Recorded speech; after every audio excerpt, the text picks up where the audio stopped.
618, Todd Jeffries and Don Pryor. Well, I guess Hey, welcome to the Todd and Don Show. Yes, sir. UT students back on campus this week. Welcome. How about that? Welcome. Hope you're not conservative.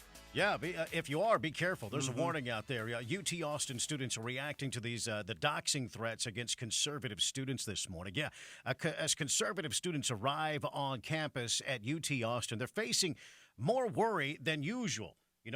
More than usual, that freshman frenzy. Yeah, A right. Twitter account back in June threatened to dox incoming students who join, conservative student organizations. You're familiar with the term doxing, right? Yes. Some people out there may not be, but basically doxing is, searching for and then publishing private and identifying information about, a particular individual on the internet. And typically it's with malicious intent. That's the goal. To embarrass, to shame, to point out somebody, well, basically to possibly even hurt them. The group Campus Reforms, Cabot Phillips, he went to the University of Texas to talk to students about the group that's threatening to dox those who join conservative organizations. As the school year is starting, there's been some controversy over the summer. There were some tweets put out that have some people talking in the news directed at incoming freshmen like yourself. It said, hey, UT class of 23, do you want to be famous if you join Young Conservatives of Texas or Turning Point USA, which are both conservative groups? You just might be. Your name and more could end up online. So essentially the group is saying, if you join a conservative club on campus, we're going to publish your address, your phone number online. What's your take on it? Well, that's all about tolerance, isn't it? It's pretty interesting. Cabot Phillips did talk to a lot of students on campus as they were, walking around yesterday. Not cool with doxing.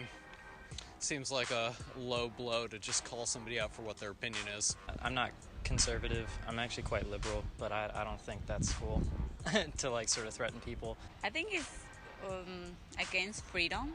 I don't approve of it because it's like you're just hindering people to join what they want to join, and that's not part of the Austin experience, right? You go to college to find yourself, and you should be able to find yourself joining whatever. Well, as a freshman, I'm really nervous about meeting people and being a part of clubs, and a big part of that is being these clubs can be open and friendly towards me, and the fact that one of them is posting, oh, if you go to this club, we're going to start hating on you, posting articles is ridiculous. Cool. Yeah. It makes me want to be as far away from that club as possible. That's really scary and intimidating. I mean, UT is obviously a really liberal school. Absolutely. There you go. There's a bunch of conservative students there. They don't like this at all. Yeah, and what is the end goal here? I guess to ultimately make people feel bad because they're conservative, and I guess they think that they're going to become liberals as a result. Now, with that in mind, keep in mind we still have this professor on campus named Alex Wild. Have you heard what he's up to? Yeah, in addition to his tweets, Phillips also asked students about a series of tweets from, the University of Texas instructor Alex Wild, in which he claimed all supporters of President Trump are Nazis, and the Republicans support ethnic cleansing.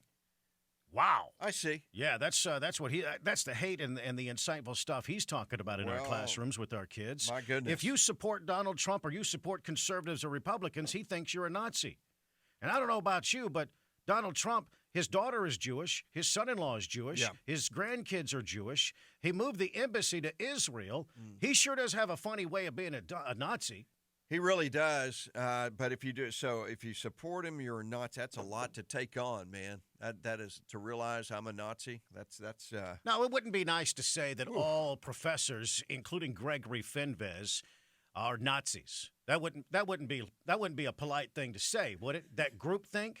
You know what I mean? That would be a mean thing to say on the radio, that all professors at UT are a bunch of Nazis. It sure would. Then why is it okay for this guy? It's pretty interesting. To be honest, he's kind of a lightweight, and it's just kind of funny because it's really embarrassing. Oh, by the way, he's a professor of bugs. He studies bugs. Okay. That's what he does. Insects. He's an insect professor. Well, so he's obviously an expert in the field. He knows Right. He knows exactly what he's saying. Right. Okay. You know what? I'm just not going to take it seriously. I'm just not. I'm not a Nazi. It's a little bit of a black eye, if you will, for the University of Texas. That I it appreciate is. the debate on campus. That it is. I'd love to hear from some students on campus. Are you concerned? There is an Antifa group on campus that loves to beat up, unarmed conservatives. Well, I mean, we had another professor on another campus in the country who says he is Antifa and that he wants to hit Trump with a baseball bat, and they've accepted his resignation. So good week for professors.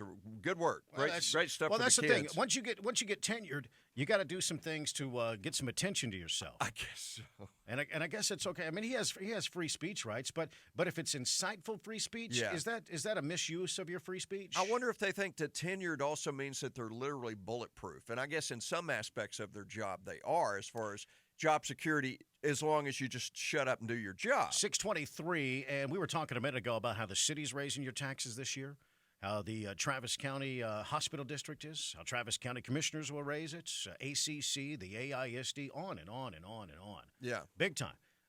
And James wanted to weigh in on that. He's out there. He's in South Austin.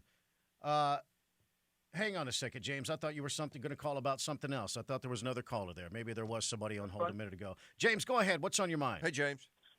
No, we're talking about how you're the professor at UT's doing that to the students. Well, my son, we had a teacher at Del Valley Middle School, and we met his social studies teacher, and, man, she blatantly just came out and said, I'm going to teach the kids different history, not the white man history that teaches racism that is no longer used, that we should no longer use in this textbook. And I said, so you're not teaching what you're supposed to? She goes, no, because they're teaching you to hate immigrants. You need to love them.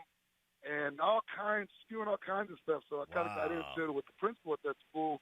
And then my son said yesterday they had him draw the Statue of Liberty, put a gate around it because we're not letting immigrants in here.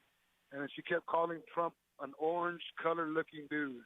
This is the teacher. Now, this is This was at Del Valley Middle School. Was this parent night, that kind of thing? It was Meet the Teacher, yes. The other day, I remember you said something about you had a daughter-in-law that worked at Del Valley Elementary, but this is the middle school, yeah.